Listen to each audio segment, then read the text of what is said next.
Magandang umaga, Saint Barbara at sa Marilao. Ganyan ho karaming kaning baboy tuwing umaga ang ibinabaon natin at isinasama, hinahalo sa lupa para mabulok, na yan po ay hindi na pinipick up ng garbage collector. And yun po, programa po ng ating kapitana at SK chairwoman ng Lumadigato, Maria Lourdes Babes San Andres, at SK Nika de la Cruz. Dito ho natin hinahalo. Hinahalo ho natin sa lupa. Yan yung programa ng ating mayor.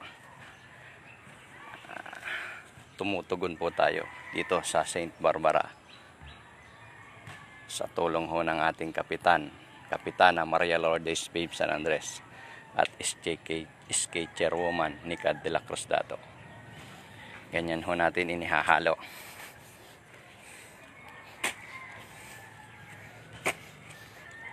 Three days lang ho, bulok na yan.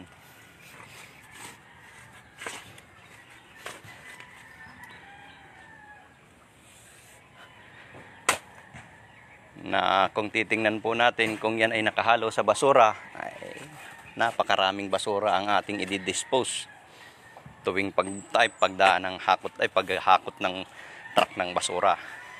Pero dahil may programa ang ating Mayor Ricky Silvestre, tumugon po tayo. Kaya nakakatipid po tayo sa basura, lalo na ang kaning baboy. Shout out po Kapitana Maria Lourdes Babes San Andres at saka si SK chairwoman Nika de la Cruz Dato. Siyempre po sa pamumuno ng Barbara, ang ating Pangulo si Rowena Barbosa, na kung saan ay siya po ang presidente namin dito sa Saint Barbara de Caons, Marilao, Lumadigato, Marilao, Bulacan. Ayan.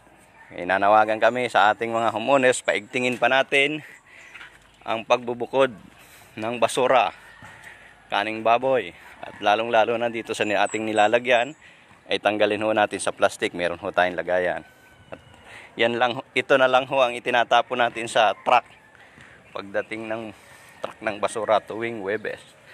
Yan, tuwing umaga po yan. 2, 4, 6, 8 puno halos ng kaning baboy yan na inihahalo natin sa lupa para mabilis mabulok. Nananawagan po ang pamunuan ng homeowners dito sa Saint Barbara, paigtingin ho natin ang pagsisegregate. Yan na, maraming salamat at isang magandang umaga sa inyo.